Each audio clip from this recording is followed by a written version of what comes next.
thanks. She did a great job and explaining everything, and I appreciate that. I didn't explain anything. That's your job.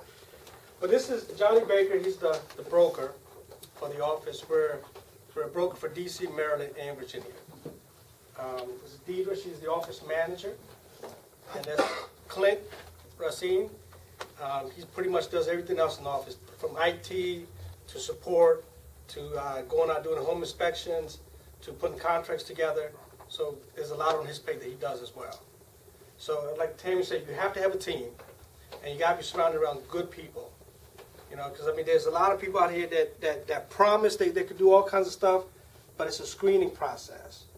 And Johnny's been in the game for over 25 years. He's an FHA 203K HUD inspector. He's been a broker for over 27 years. He's also an investor. I met him about 12 years ago in Baltimore. I was doing a job down there, and Wells Fargo was the bank that I was using for the construction loan. And they sent Johnny out to do the inspection to make sure I did everything right for my next draw. And then we just hooked up and started talking, did another project. He was there again. To make a long story short, I mean, you got to have good people that have a lot of experience, because I don't know everything. And we're not perfect, but we got to have people that we can bounce ideas off of and learn from. So Deidre's been in property management for over close to 12 years. She's been doing business development work. She's been running office admin operations. She handles everything from the office in terms of dealing with the agents, dealing with their contracts, dealing with the listings, putting them in the systems, dealing with accounting, dealing with just invoicing, all kinds of stuff that she does. So, I mean, like Tammy said, I can't do all this stuff by myself. And we have another 5 people that are virtual assistants. We got people in the Philippines. We got my accountant is over in North Carolina. I have a lady in Missouri that does a lot of my Facebook, Twitter, LinkedIn stuff. I got the girls in the Philippines that do blogs, Facebook, Twitter, writing articles. So again, it's in order to have exposure, and people are going to look you up. They're going to want to know who they're dealing with. I mean, who are you? What's your background? So in order to come and take this thing really seriously, you got to put the time in, you got to put the energy in, and it's rewarding. I mean, there's no other business out there that you could basically control your time and do whatever you want to do. You know what I mean? I work hard, but also play hard. So I think, real estate is one of those things that everybody needs. Everybody needs a place to sleep. Either you're going to rent it or you're going to own it. So it's just like air and food. You got to have it. So it's going to be around for the next 500 years, if not longer. So you guys are in a great place, and this is a great time. Because the last 7 years, the market has been going down. In our area, it's stabilized. If you look at the housing numbers, they just came out for the second quarter of this year. D.C. and Maryland, Virginia has increased in volume. And then if you look at who's actually buying these properties, right? Most of the people that are buying these properties are investors. Because the banks are still so hard in terms of making loans to the first-time home buyers. They want a 700 credit score. They want money in the bank. You got to have a stable job. There's no more of that where low docs and no documentation stuff. So the investors are buying almost close to 70% of the inventory out here. So either they're buying and holding for cash flow purposes, or they're buying and holding, like Tammy explained, and flipping the properties, right? So the importance of today's topic is to be an investor agent. And I'll explain more in terms of how you can get paid on both sides of the transaction, right? So what do investors always spend so much time in terms of looking for properties? They're looking at probates, they're looking at estate sales, they're looking at absentee owners, they're in the MRIS looking for properties. They're spending so much time looking for this stuff. And this happened to me before, where I've been up all night looking for properties, and I'll find 5 or 6, and I'll call up my realtor. I'm like, hey, look, I want to put these contracts in tomorrow. The guy's not around until 4 o'clock the next day. And guess what? Somebody else put the contracts on the properties.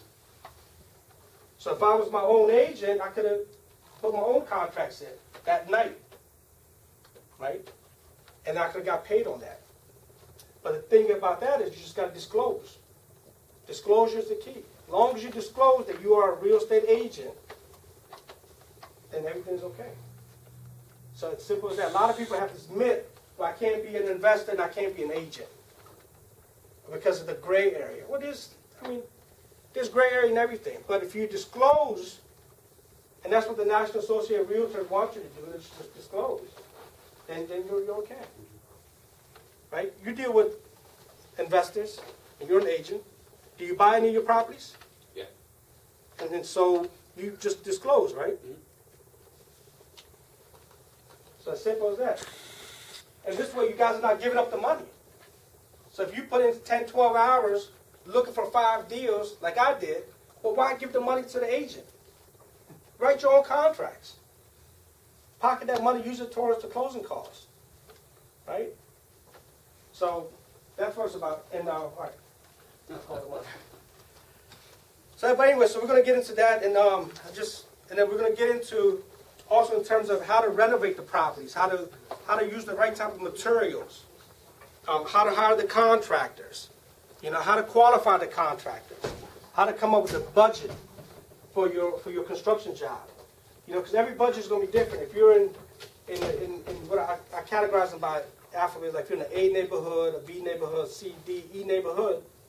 In the A neighborhood, they're going to be $1 million homes, right? D neighborhoods are going to be $30,000, $40,000 homes, right? You never want to overbuild, right? You never want to create a Porsche on a Volkswagen lot, right?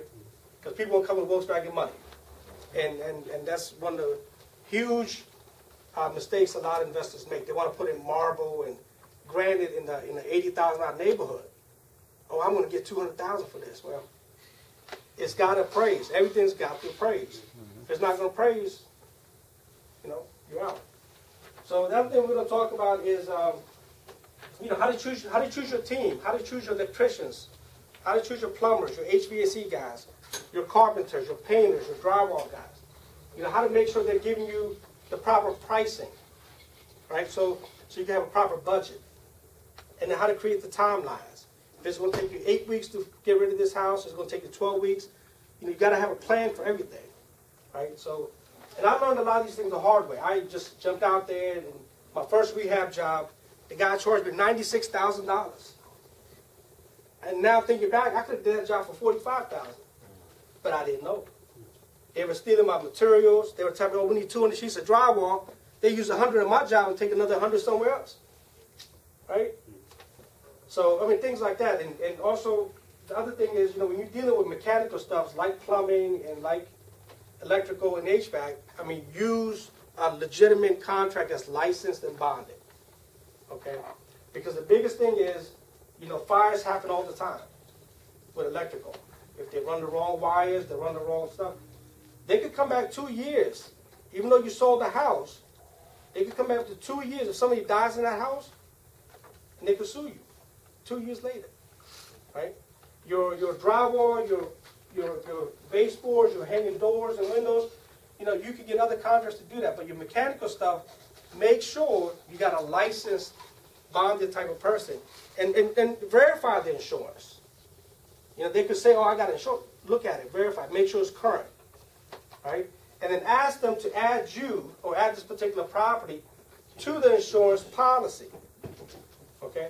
So, these are things that I didn't know, years ago, but I learned the hard way. We all make mistakes, but, being in the game for a while, you got to keep improving it, right? Just like I was giving Francis an example earlier. It's like Kobe Bryant or James LeBron. These guys got good because they've been practicing day in, day out. Tiger Woods, look at him. He started at the age of 5, 6 years old. It's the same thing with real estate. If you got a passion for it, you want to learn it inside out, and you want to surround yourself around good, solid people that are going to protect you. Because you got to have eyes back of your head. You got to. Okay? So then we're going to also talk about wholesaling. Everybody talks about wholesaling. Well, I want to wholesale. I want to do. Danny was talking about doing assignments. Okay? You could do all these things, and there's potential out there. But again, if you're an agent, I will give you an example of, I have a wholesale team in my office where one of my wholesalers got a contract, got the property under contract. He, as a wholesaler, flipped it, made $6,000 on the wholesale part of it, and then listed the property and made commission after he sold it. Right? So the power of being an investor is huge. there's a fee associated with becoming an agent, but it's a write-off. It's a small fee. It really is, and it's a right. And then think about, becoming an agent. There's so much free information that's provided to you by the National Association of Realtors, by MRIS.com. When you go on there, there's all kinds of trends, what's happening in your neighborhood, City of Alexandria, Falls Church. You can see what's sold, the median price, median income, what's going on in the areas, how much supply, how much demand, what has sold. All that stuff you need to know as an agent and an investor, right? So kind of, if I look at it like a Goldman Sachs, right? Like if you look at stocks, right? So your stockbroker calls you, look, IBM's going to split tomorrow. Now let's buy IBM. You gotta trust the guy. You gotta make sure he's doing his due diligence. If you put in $500,000 into the IBM stock, right? Same thing with the investor agent. So if you have 5 or 6 clients that are investors and you call them, like, I got a great house in Falls Church, you can make $200,000 on it. This is what you got to do.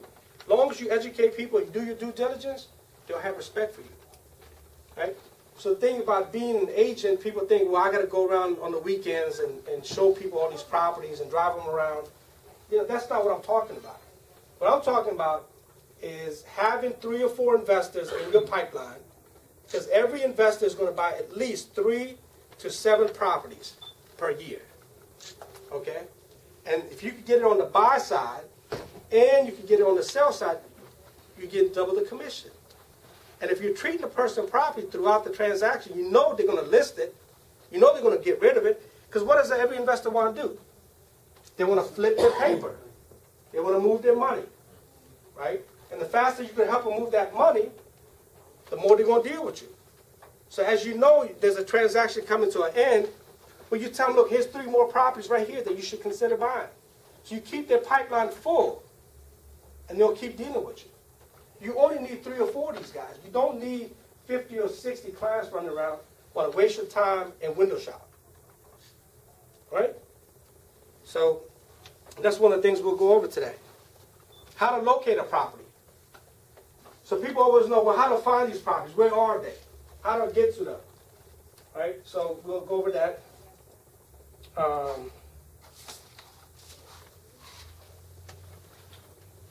And then we'll go over the exit. What is the exit? So once you do find a deal, you located the property, you got your rehab budget, you figured out your timelines, you got your team, you got your contractors, you got your electricians, you got your money. Now what? How do you exit? How do you get out of the deal? How do you get your money out and go to the next deal? All right, so we'll talk about that. So I think tonight's class is supposed to be over like 8:39. So we're going to try to go over a lot of this stuff. But on September the 15th, which is a Saturday, I'm supposed to come back and cover a lot of this stuff in more detail. So the first thing we'll talk about today is, well, how do you find a deal? How do you locate a property? Right, so you got your probate deals out there, you got your estate deals out there, you have absentee owners, you got properties that are tax liens, all this stuff is out there. Well, how do you find them? How do you get to them? Right? So the MRIS, everybody's looking at the MRIS. Everybody is looking at there. So one of the things that we do a lot of postcards, we do a lot of direct mails, we buy lists from list brokers, we buy absentee list owners, and we're constantly marketing to these guys. Right? Sometimes you send out 1,000 mail campaign, you may get 10%. You may get 5% back. But you got to work them. We got to get on the phone. You got to send them emails. You got to send them information. You got to constantly be engaging with these guys. Right? One deal alone could put $10,000, $15,000 in your pocket. One deal alone. So if you spend $10,000 on a marketing campaign, so what? You're getting $15,000 back on one deal, but now you also got a pipeline of other potential people that you're still working. They may not pay off until 30 to 90 to 60 days later, but you keep nurturing them. You keep dripping on them. You keep sending them drip email campaigns. Well, we use Infusionsoft. Infusionsoft is a very large CRM type of application. And Clint runs that application. So we put all of our guys in there. So we categorize them. These are buyers, these are sellers, these are wholesalers, these are probate, these are estate sales. We have different campaigns. So we're always dripping on them. So even though they come into the funnel, and we send them 1 or 2 emails, but we're always constantly sending them a phone call along with it. We send them a text message, right? So it's the whole follow-up. You got to constantly follow up with these folks, but you never know when it's going to pay off. I got a deal now. We've been working this deal for almost 9 months. 9 months we've been working this deal. Okay. Well, I mean, but we just kept at it. We just kept at it. The mom died. The son and the daughter was going back and forth. You know, she was the state. I didn't want to sell the house. The guy wants to sell the house. And the guy had drug problems, and the girl wanted to live in the house. So it was back and forth, but finally, it got to the point where it was going to go to foreclosure. They were behind on their taxes. And then they called us back and said, okay, let's come in, let's sit down, let's talk. We went in, we talked, we presented our numbers. We presented what the house was worth. We did a rehab budget. We did analysis on the neighborhood. And we said, here's what we could offer you. And we got the deal. But it's about being persistent and being consistent. Just keep at it, it's going to pay off. Right? So on this particular project, we're going to do the construction part of it, and we're going to list the property. So we get paid on both ends. And that's the power of being an agent and an investor. Right? So try to have as much control over the transaction as possible. Okay? So in terms of the wholesale, you know, there's a lot of wholesalers out there. I mean, there's tons and tons of wholesalers out there. It's one of the easiest way to get into the market because a lot of people don't have cash. They're not sitting on $100,000, $200,000 cash. Right? So everybody want to get into the game, want to be a wholesaler. But you have a lot of competition out there. In order to be a real good wholesaler, you got to constantly be out there marketing. You got to constantly be in the emails. You constantly got to be in the MRIS. You constantly got to be doing postcards, direct mail, making phone calls every single day. And then once you get it, you have to have your cash buyers lined up. Because once you get 1 or 2 properties under contract, well, you want to get rid of it so you can get your $5,000, $10,000, $20,000 markup. Right? So then the part 2 of that is, 1, getting the property. Part 2 is having your cash buyers lined up. And then if you got 10 or 15 cash buyers, you don't need a whole lot of them. And the good thing is, right now, there are so many cash buyers in our area. There's so much cash in this area. Between the Chinese coming in here, dropping a lot of money in D.C., Maryland, Virginia, and the overseas money from Middle East and so forth, there's a lot of cash buyers. Everybody's looking for deals. Today alone, I got 5 phone calls today alone. Hey, man, you got any wholesale deals? You got any wholesale deals? They're looking for anything and everything. There's so many investors out there. So you got to build a pipeline of properties, but you also at the same time got to build a pipeline of cash buyers at the same time.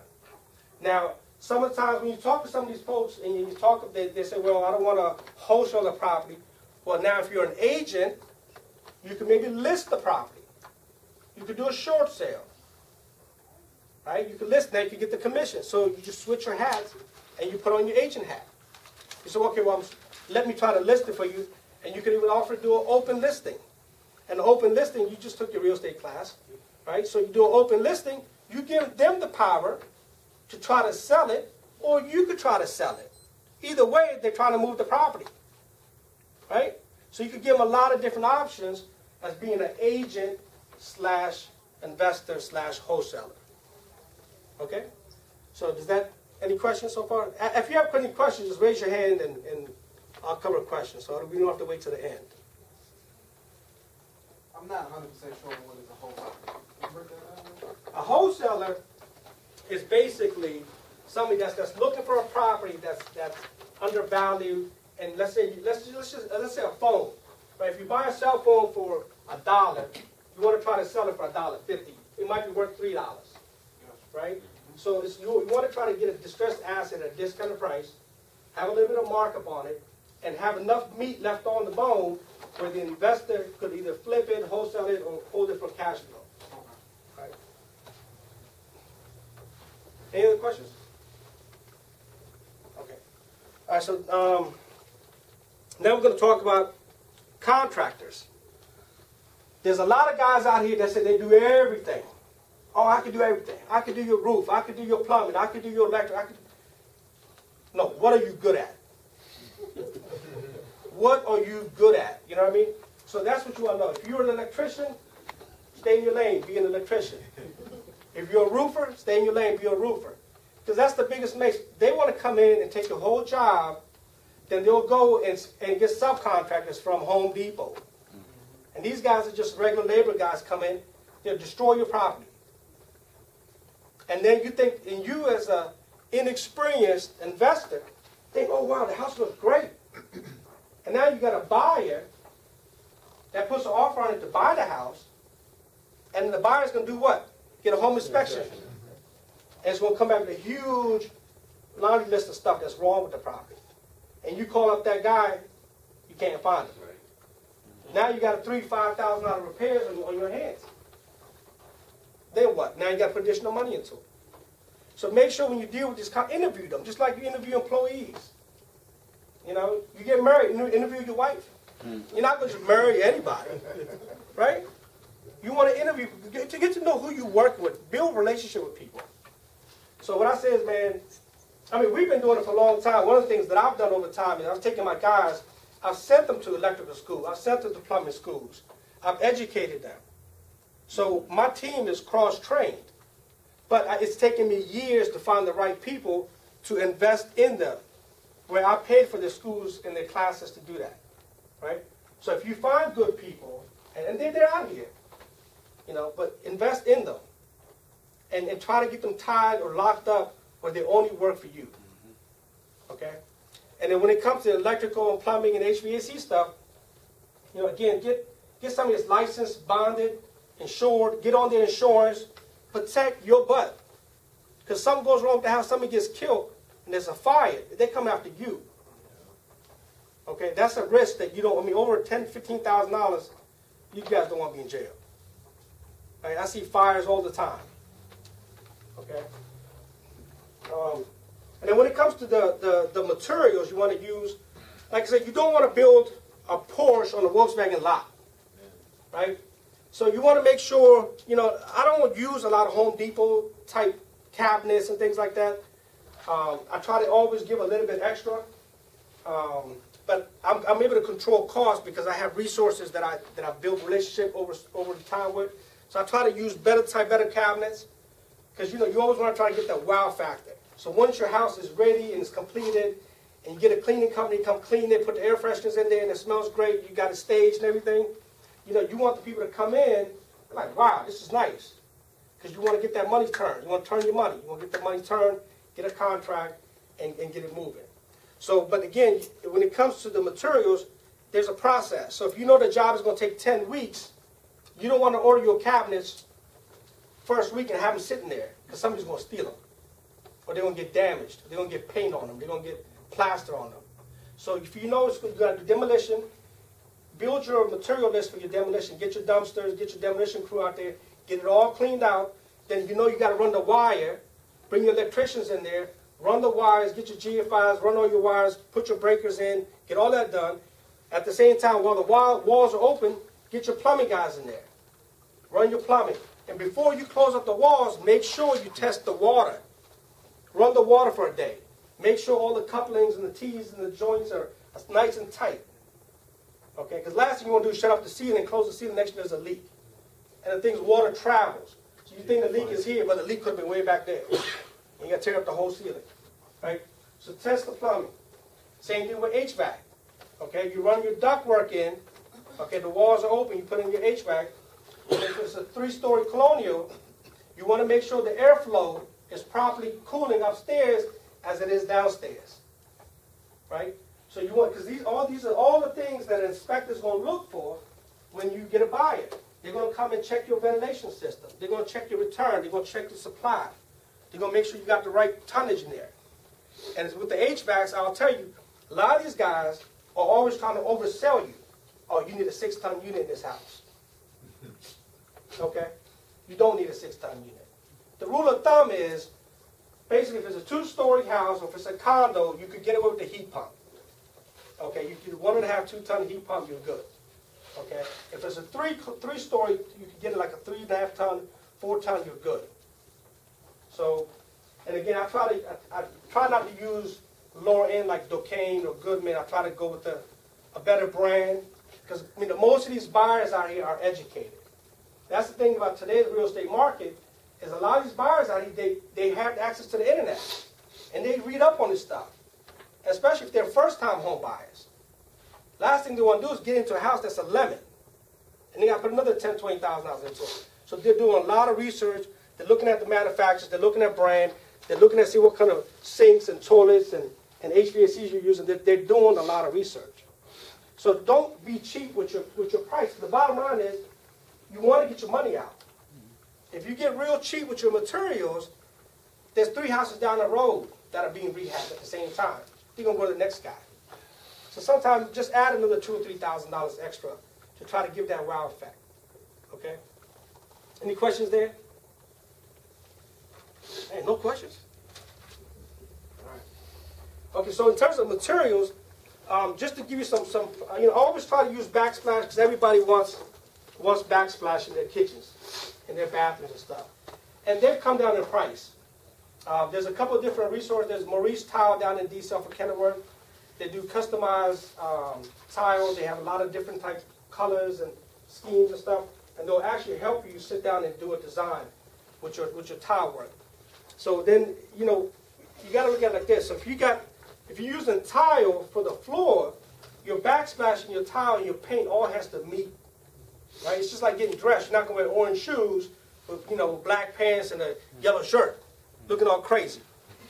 Right? Same thing with the house. You want to make sure your house is not looking all crazy. You want to make sure everything's matching. Right? And the same thing when it comes to, when you're doing your granite, okay, same thing with the granite. Everything has to go together. Everything has to, with your cabinets, your granite, your backsplash, your knobs, your paint, all that stuff has to match. Okay? And we're men, most of us, and we don't know about color schemes. Well, if you got a wife or a girlfriend, get her out there. Say, look, I need your opinion. I need you to look at this. Get other people to look at your project. Give feedback. And that's one of the mistakes I made earlier. I thought, well, I just knew everything. I could do everything by myself. Well, I learned a lot through my wife. I learned a lot through other people, bringing them out to the job, say, hey, what do you think? What do you think I should do different? Especially when it comes to the kitchen layout, kitchen design. If you're blowing out a wall, and you're trying to create a kitchen island, or you're trying to create an L-shaped breakfast bar or something like that, you want to play with the space, especially when you do the demolition. It's nice and open. Then you want to think, okay, well, if I was living here and it's Thanksgiving, well, and I got 20 people in my house, how are they going to be entertained? Because where do most people hang out? Kitchens. In the kitchens. And what are the first thing women look at? Kitchen. Right? So all these things you want to take into consideration because it's one thing about doing a rehab, but it's another thing having a design that's functional. A design that works for everybody. Right? Where do men mostly go? Basement. In the basement. In the garage. Right? I smoke cigars, so I end up in the garage because I can't smoke in the house. Well, I go on the deck. So, in the cabinets, with the cabinets, I try to use cabinets that have a little design to them. Okay, believe it or not, Home Depot cabinets are probably $1,000 cheaper than these cabinets. But this right here has a lot more functionality, looks a lot better. The hinges on this thing are a lot better. The quality is a lot better. Women will eat this up. Again, you want to get your money out. How do you know how much you can get for the materials that you buy? Like you say, you can